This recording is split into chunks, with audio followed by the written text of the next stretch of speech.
What's up, everybody, and welcome back to another video from the 10-7 MMA show. Today's video is about one of Justin's teammates, Sean Strickland, who just fought for the title at UFC 312 for the middleweight title fight. And as you guys know now, of course, he lost essentially 50-45 to Dricus du Plessis. Dricus du Plessis did an amazing job and outfought him essentially the entire fight. And I give massive credit to du Plessis. But since this fight has happened, something I think really unfair has been happening to Sean Strickland. I think he's been criticized brutally by everybody. Now, some of this criticism has come from perhaps journalists who haven't per se fought themselves. And I always take that type of criticism with a grain of salt when people are saying he should have done more, but they're not actual fighters or they don't actually train fighters. I don't give that too much gravity because I'm thinking you're coming from an outside perspective. You don't really know what that means to give more per se in this particular situation. You don't know the things that they've been working on, the things that they've been drilling. Maybe there was a larger game plan that they were trying to follow and execute. Like there's so many variables and people just say very flippantly, hey, he should have done more. It's like, what does that really mean? But then we start seeing other folks that are fighters or former fighters, right? Like Dean Thomas and even Sean Strickland's coach, Eric Nicksick, come out and criticize him heavily for the performance. And I just started watching this stuff and I said, maybe I'm wrong. Maybe my take that this criticism is unfair and that Sean actually did fight the way he always fights, the best he could. Maybe I'm wrong. And I started questioning myself. But as I've watched more and more interviews, there's a couple people that stood out to me in their takes, and that is Brendan Schaub and Dominick Cruz in particular. Now, Dominick Cruz, one of the best analysts in the game, such an amazing analyst with such technical precision when he breaks down fights and styles. I thought he gives a very, very interesting and illuminating picture of what really happened in this fight. So, and Brendan Schaub brings up something that this is what I was thinking, but I wasn't sure if it made sense, right? Because again, I'm not a fighter, I'm not a coach. But the gist of it was, how can people say he should have done more? He should have, when this is his fighting style, this has been his fighting style. This is the fighting style that actually he used against Israel Adesanya, and it worked. Now, people may say, well, no, but the first round, he really gave it to him. He laid into him. That's because he caught him with one of his shots and he just went in. I mean, that's a traditional response to wobbling somebody. You go in for the kill. It's not like he's just going to sit there and still be a defensive fighter when he knows that Izzy is on the ropes. So it's essentially the same way that he's fought Imamov, that he's fought all these other guys, Paulo Costa, and then everybody's jumping down his throat saying he should have done something. He should have thrown caution to the wind. He should have really gone for it. He never does that. So I thought that was bizarre. So Brendan Schaub points that out really eloquently, really beautifully from the perspective of a fighter, which I thought was terrific. So anyways, we're going to go through this step by step. First, we're going to start with some of the criticism. And the last thing that I'm also going to focus on is the statements from Eric Nicksick. I know that Justin trains with Eric Nicksick. And again, this is me making the statement personally. And look, I don't know the exact intricacies of what it's like to be a coach of a UFC fighter. And perhaps some of these negative comments were put out in the media intentionally by Eric to motivate Sean Strickland to do better. And I have to believe that's the case. But because otherwise I'm a little confused. Now, I work with students all the time. I consider myself an academic coach. And I was a little caught off guard by the negative statements that Eric Nicksick made publicly on Ariel Helwani's show towards Sean Strickland, when it seemed like it conflicted with things he said in the past in terms of the way he thinks about Sean, how he gave Sean a home, how Sean has really come into his own at the gym, because Sean realized long ago that Eric Nicksick wasn't going anywhere, that the gym wasn't going anywhere. That was his home. And once he figured out that they weren't going to abandon him, he became a leader at the gym. He blossomed. He became the champion eventually of the middleweight division. And then he seems to almost rescind those comments to some extent, questioning whether or not he may even continue to coach him. So that was jarring. And I want to get you guys' thoughts on that statement. I'm also going to play an interview from right after Sean beat Izzy for the title. And you can hear in Eric Nicksick's own words the way he talks glowingly about Sean Strickland. So that really caught me off guard. I guess my only thought on that is perhaps Eric Nicksick made those statements publicly to motivate Sean in some way. But anyways, let's step through this entire drama, this entire dialogue. And really the heart of this video, once again, is I feel like Sean needs to be defended here. I think a lot of this criticism doesn't make sense to me. And again, that's going to be bolstered by the opinions of Dominick, Cruz, and Brendan Schaub. But let me know what you guys think. Do you think I'm in the right? Do you think I'm in the wrong? Let's start off with Dean Thomas. Gave some brutal criticism of Sean right after that fight. Let's check it out. I know I'm hard on Sean Strickland. I know it, but it's because I'm cheated. I feel cheated by you. I hear about these gym stories and these wars that you get into. I hear about how great you are. And then you go in these fights, these high-level fights, and you give us that. You cheat us. You jab and you kick, and I know you're capable of much more. We want to see that. That's what I want to see from Sean Strickland. I don't want to see him jab his way to losses. I want to see him give me what he's capable of. I want to see the full potential of Sean Strickland.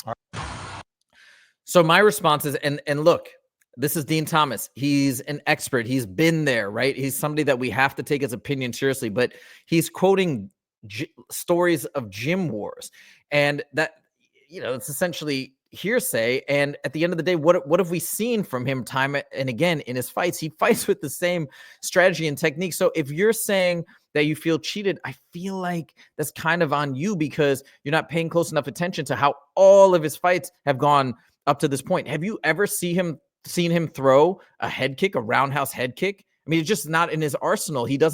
I don't think that's what he's comfortable with. I've never seen him throw a spinning back kick. Why are we all of a sudden expecting that? Are you expecting a barrage of punches, a crazy combo? He never does that. He does a 1-2.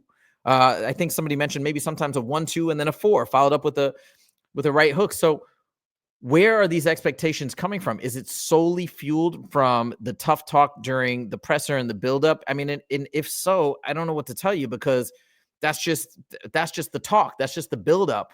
And if you're now building expectations of like a flurry of strikes because of that, or he's not even talking about how he's going to approach the fight. I mean, I just think like that's got to be on you. That's my 2 cents there. All right, now we're going to go to Eric Nicksick. This shocked me that Eric Nicksick came out because what I thought is perhaps he would have this conversation, even if he felt this way behind closed doors, but to put it out on Ariel's show really caught me off guard. Again, I've got to give the benefit of the doubt to Eric Nicksick. Because as I mentioned, I know Justin trains at Extreme Couture. He knows Eric, and it's gotta be that he's doing this to motivate Sean Strickland, I imagine. Because I know he does think very fondly and highly of Sean as a fighter. But yeah, this kind of blew me away as well. So check this out. He says things like he's going to fight to the death, and obviously that's not really what we saw on Saturday. Do you think that the criticism is warranted? Do you think that it has been fair? Yeah, of course. I do. I do. I mean, we have to be real. Like it just was a very underwhelming performance in an opportunity to fight for a title. There's people in this sport that never even realize that potential to ever even be an opportunity to fight for a championship. That should be enough to get you motivated, to get you off the couch. So, it just to me was we didn't perform. So that's all. It's on all. And in fairness, right? He's not saying, oh, he should have done more. He should have thrown this and gone crazy, right? He's talking within the context of their game plan. So maybe there is something that Sean really left on the table. Not the stuff that other people are saying, oh, he should have gone for it. He should have thrown a flurry of strikes. He should have put everything on the line, which I think is stupid when other people have said that. It's like, what, you just go in and become a crazy robot throwing strikes? Like, that's how you get reckless and get knocked out. And that's how you get finished. It's not smart. But he's talking from the context of knowing Sean, of training Sean. So maybe there was something that he didn't put the gas pedal down enough based on what they had been working on or things that they had been training. So I'm just saying this because you have to contrast this with the statements that Dean Thomas and other folks have made, I think, sort of operating in the blind. All of us. It's on me as a coaching staff. It's on Sean. And I think he needs to evaluate what he wants to do in the sport. If it's just to make money, then that's great. Let us know. I want to coach world champions. So my motivations are different. And right there it said, hey, if you want to just have fights for money, great, let me know, because I want to coach world champions. That's where he kind of implies that there's a possibility that maybe he's not the right match for Sean Strickland anymore. This really shocked me as well. Again, I got to give him the benefit of the doubt. I have to assume he's saying this to motivate Sean. I have to, because I don't think he would abandon Sean. I'm going to show you why when I play earlier clips. But yeah, that kind of caught me off guard, because I imagine just because somebody's out of title contention, I don't think most coaches would say, "Well, I'm not going to work with you anymore because now you don't have a shot at the title." I think this was meant to motivate, but I don't know. Anyways, let's keep watching. Let me know what you think. So I think that, just to kind of show up and do that and not really back it up, just to me was just kind of uninspiring. What is going through your mind as you're watching this unfold? Okay, so we're going to pause here and we're going to go to the next clip. So this is a later clip in that same interview with Ariel Helwani. And this is, again, this is why Ariel's the best, right? He picked that up, that he said, hey, if he doesn't want to go for world titles, that, I want to coach people that want world titles, not just money fights. So Ariel picked up on that and very astutely asked this follow-up question, which I think most people would have missed. Check this out. If this is the type of performance that we are set to see from Sean in the future, do you not want to coach him anymore? Do you not want to work with him anymore? Yeah, I think that that's a fair assessment that I would have to sit down with Sean and talk to him about, right? Like, where can my services be of help for you? I think as a coach, you get credit for things you don't do essentially as much, and you get the blame for things that you might not do as well. So you got to be right there in the middle. But in situations like this where your motivations might change, and if that's the case, if his motivations have changed to something different, where it's like, hey, I prefer to fight for money or a paycheck, and it's not to be the best or be a world champion, then yeah, I think as a coach and fighter, we should sit down and have that conversation. And I love him, man. He's a great teammate. He's a great guy. You guys heard me say that time and time again. But if your fights aren't to be the best in the world and they're for money, then that's not really what I'm looking for. I want to compete against the best. I want to win world titles, and that's my main focus and goal. Have you had that? I think what he's saying, God, to give him the benefit of the doubt, because I'm trying to read into this, because obviously there's lots of fighters at Extreme Couture that Eric Nicksick works with. Danny Ige is one of them, that aren't right in the title picture. Maybe they're going for it, but maybe it's relatively far away and they may not reach that goal. So it can't be that he's saying he only wants people that have a direct line to the title in the immediate future. It can't be that. It must be that what he's saying is maybe he's noticed a dip in Sean's motivation. Maybe he didn't work as hard during this training camp. I don't know. I'm just trying to speculate, because I can't imagine a coach being like, oh, you didn't perform your best, and now I don't know if I want to work with you anymore because of one bad performance. It's got to be something else. I'm thinking about this in real time, by the way. I'm now wondering if maybe there were some problems going on during the training camp, and there were multiple conversations, and Sean Strickland did not want to hear what Eric Nicksick had to say. This makes more sense as a narrative, because I can't believe a coach would throw their fighter under the bus like this, publicly, especially. So I'm thinking there's got to be something more. Maybe there were some conversations that were being had and they weren't getting through to Sean Strickland. And this is Eric Nicksick's last attempt to try and drill some motivation or drill something into Sean. I bet you that's what's going on. But anyways, I digress. Now let's get into the folks that I think have done a really, really intelligent, thorough job of analyzing this fight correctly, in my opinion. Again, I mean, Eric Nicksick knows him, so he must be in the ballpark too, I suppose. But this is what my feeling was, is that, like, what were people really expecting? Sean Strickland's not going to go out there and just go crazy, go Dricus du Plessis style, where he's just marching him down. He fights a certain way, and he fought that way in this fight. Maybe he had some decreased output for whatever reasons. Maybe that was to the credit of Dricus, because he was disrupting him.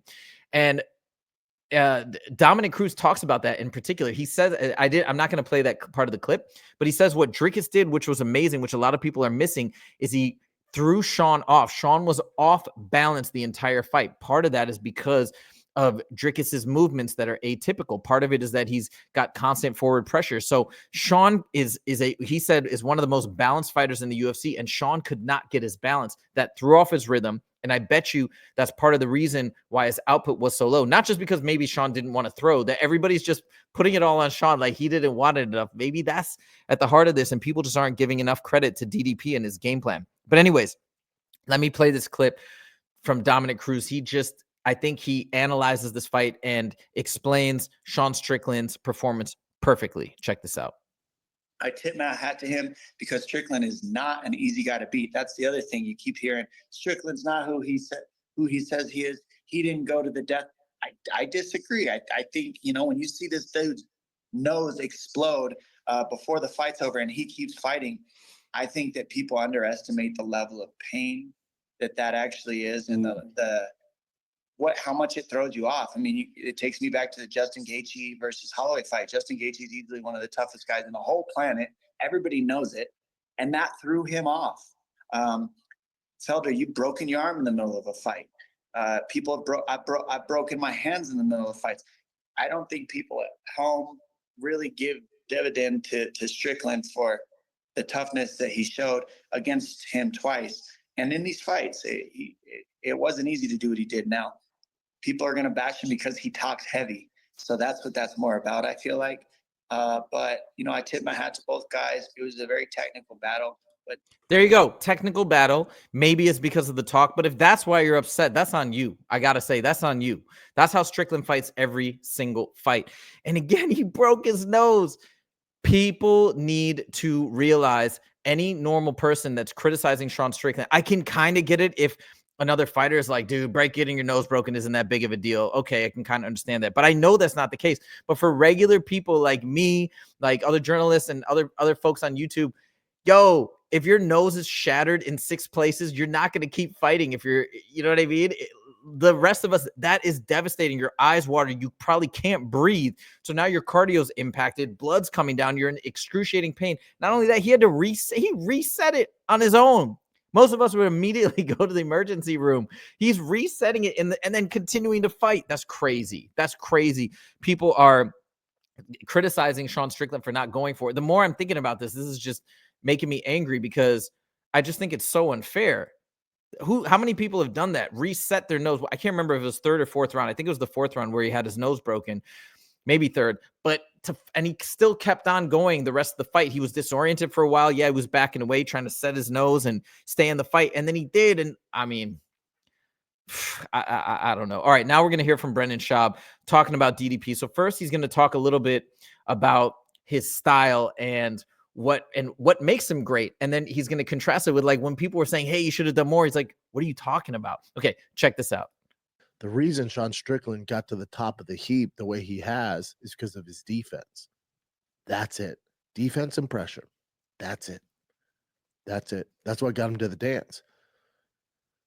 So when you look at that, you look at the way his fighting style, which he's never changed his entire career. He's never changed. Ever. Great defense, volume punching. He's going to melt you if you don't come correct with your cardio. But you get to a certain level at a tip of the spear. Okay, so now he talks about why maybe it might not be working so well anymore at the top of the level because some of these guys are able to figure that out and apply pressure in different ways. And now that sort of singular focused, right? It's focused on defense and pressure solely. Now that style is maybe no longer effective. That's what he goes on to say after that. Maybe not. I mean, it just worked against Israel Adesanya, one of the most dynamic strikers that the UFC has ever seen. But anyways, and then now is where he talks about like, hey, people are saying he should have done more. He should have done more. What did you expect? Check. I just thought that was so perfect. I was so happy I found this clip because this is what I was thinking. But I'm saying, well, this is what I'm thinking. I'm not a fighter. I'm not a coach. I don't know if I have the grounds to say this, but that was just my logical mind making that connection. And now he says it perfectly. Check this out. Sean Strickland didn't get to be the middleweight world champion of the world by fighting stupid. And then all of a sudden, he's down 3 rounds. And you guys are like, oh, I thought you were going to go out on your shield. What's that even? What's that mean? What's that mean? Just throw all caution in the wind and run face first like you're fucking Lisa and Bart Simpson and just get fucking knocked out? You know how good DDP is? If Sean Strickland were to say, fuck it, I have to win this fight, I'm just going to run forward and blast right hands, he's going to get literally knocked the fuck out. So thank you. That's it. Simple. That's what I'm like. People that have no understanding. And look, again, I'm not saying I'm an expert either, but people, it's one thing to not have the expertise and be like, well, I'm not really sure what he should have done or whatever, right? Try to think about it critically. But for people that don't have the requisite experience to jump in so eagerly and say he should have done more, he should have done more. What does that mean? What do you mean he should have done more? You don't know what's in his arsenal. Maybe he has hip issues from his motorcycle accident that prevent him from throwing an effective roundhouse or spinning techniques. Maybe there's strikes or other grappling techniques that he's not comfortable with for a myriad of reasons. So there's all these things that people are just, they're thinking about it like a video game. Hey, we should have spammed all these other attacks. It's like, it doesn't necessarily work that way. And then Brendan Schaub here just illustrates it beautifully. So again, I feel very vindicated that he says it so nicely, and I found that clip. All right, so there you go. That's my thoughts. I feel like Sean Strickland is getting unfairly attacked. I think Dominick Cruz and Brendan Schaub have hit the nail on the head. There's probably more guys, I'm sure, that have come to his defense. But the last clip I want to end on, this is a clip of Eric Nicksick being interviewed after they won the title when Sean beat Izzy and first won the title.